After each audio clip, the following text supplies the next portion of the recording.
Bharatiya Janata party पश्चिम नागपुर से मैं नवनीत श्रीवास्तव। भारत के युवाओं से मैं एक चीज कहना चाहता हूँ और बहुत ध्यान से सुन लो बेटा ये बात मेरी। देखिए 2014 के पहले बहुत सिस्टमेटिक ढंग से देश चल रहा था, बड़े आराम से, कोई चीज यहाँ बनाने नहीं दी जाती थी। हर चीज चाइना से, अमेरिका से, फ्रांस से, इधर से, रशिया से, यहाँ से वहां से आ रही थी। करोड़ों अरबों रुपए का कमीशन आ रहा था, बढ़िया खा पी के देश को बर्बाद करके रखा हुआ था।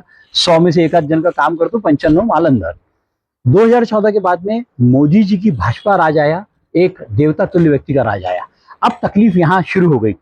अब तकलीफ यह है कि 140 करोड़ लोग लग गए हैं स्वदेशी में, स्वदेशी चीजें बन रही हैं, सारी चीजें स्वदेशी हो रही हैं। अब अमेरिका को, चाइना को, विदेशियों को ये तकलीफ हो रही है कि अब हम करें क्या। ये जो 140 करोड़ लोगों को हमने गुलाम बना के रखा था, आपको मालूम नहीं था लेकिन आप गुलाम थे। आपको एक सुई भी चाहिए होती थी तो आपको चाइना और अमेरिका की तरफ देखना पड़ता था। लेकिन आज मोदी जी स्वदेशी चीज ला रहे हैं। ये तकलीफ अमेरिका और चाइना को होने के कारण उन्होंने देखा कि भैया कुछ एजेंट नियुक्त करो, और हर देश में कुछ इस नपुंसक किस्म के लोग होते हैं जो अपनी मेहनत से पैसा नहीं कमा सकते।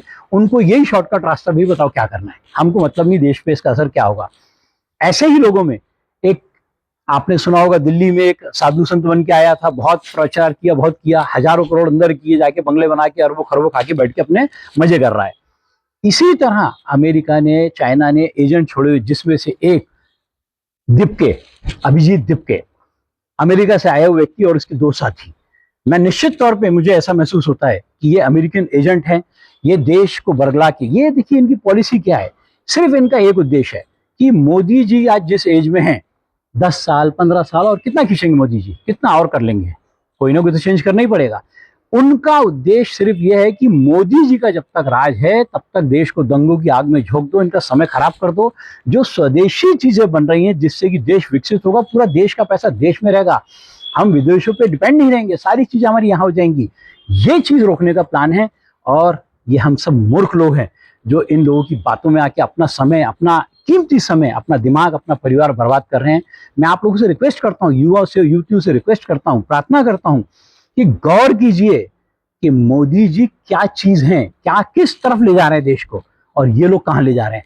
अभी एक इसने कर लिया, धर्मेंद्र प्रधान का इस्तीफा दिलवा लिया। अगर ये चुप बैठ जाए तो आप मेरे मुंह पे थूक देना, अगर ये चुप बैठ जाए।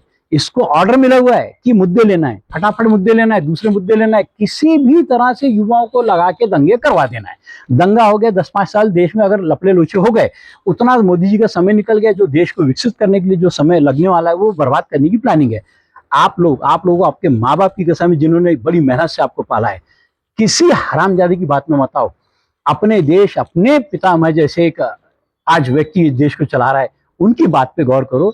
10-15 साल निकाल लो, 10-15 साल, ये भारत है ना, ये स्वर्ग हो जाएगा, सोने की चिड़िया हो जाएगा। जिस ढंग से आप देख रहे हैं स्वदेशी चीजें, सारा पैसा आपके और हमारे बीच में घूमेगा, ये अरबों खरबों विदेश नहीं जाएगा। मैं आपसे प्रार्थना भी करता हूँ, उम्मीद भी करता हूँ कि आप मेरी बात का विश्वास करके आप ध्यान देंगे। जय हिंद, जय भारत।